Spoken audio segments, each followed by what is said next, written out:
రాష్ట్ర ప్రభుత్వం crop insurance scheme అమలు ఆలస్యంపై రైతులు ఆందోళన చెందుతున్నారు. యాసంగి సీజన్లో పంటలకు నష్టం జరిగితే పరిహారం అందదని ఆవేదన వ్యక్తం చేస్తున్నారు. 2018లో బీఆర్ఎస్ ఆపేసిన పంటల బీమా పథకాన్ని రేవంత్ సర్కార్ ప్రారంభించి ఆదుకోవాలని కోరుతున్నారు రైతు సంఘాల నేతలు. సీజన్లో అకాల వర్షాలతో లక్షల ఎకరాల్లో పంట నష్టం జరిగిందని అంటున్నారు.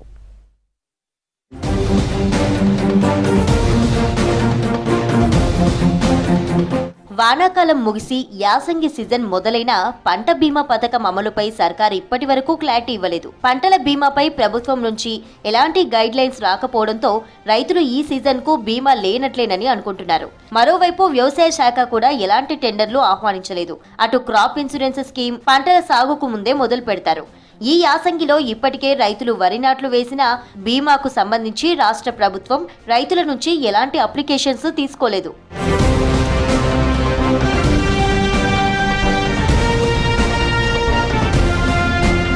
క్రాప్ ఇన్సూరెన్స్ స్కీమ్ అమలైతే పంటలు కోసే టైంలో అకాల వర్షాలు పడి నష్టం వాటిల్లినా ఆదుకునే అవకాశం ఉంటుందని రైతులు చెబుతున్నారు.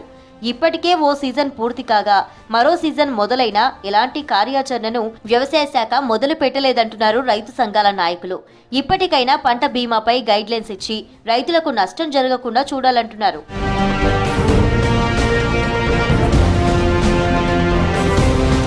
2018లో PM Kisan Yojana crop insurance ను అప్పటి బీఆర్ఎస్ సర్కార్ ఆపేసి దాని స్థానంలో కొత్త పథకాన్ని అమలు చేస్తామని చెప్పింది. రెండోసారి అధికారంలోకి వచ్చిన బీఆర్ఎస్ సర్కార్ బీమా పథకాన్ని అమలు చేయలేదు. దీంతో రెయిన్ సీజన్ లో భారీ వర్షాలకు వేల ఎకరాల్లో పంటలు నష్టపోయినా రైతులకు ఎలాంటి సాయం అందలేదు.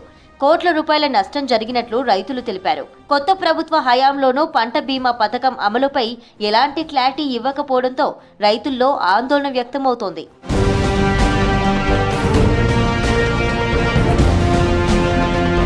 రాష్ట్ర వ్యాప్తంగా సీజన్ మేరకే పంటల సాగు జరుగుతోంది. వానాకాలంలో 1.5 కోటి ఎకరాల వరకు పంటలు సాగవుతుండగా యాసంగిలో అందులో సగం వరకే పంటలు వేస్తున్నారు రైతులు. వర్షాకాలంలో పంటలు చేతికొచ్చే టైంలో అకాల వర్షాలతో దెబ్బతింటే యాసంగిలో మాత్రం నీరు సరిగా అందక పంటలు ఎండిపోయి రైతులకు నష్టం జరుగుతుంది. ఇక ఇప్పటికైనా వాతావరణ పరిస్థితులతో పంటల బీమా అందించేలా ప్రభుత్వం చొరవ తీసుకోవాలని రైతులు, రైతు సంఘాల నేతలు కోరుతున్నారు.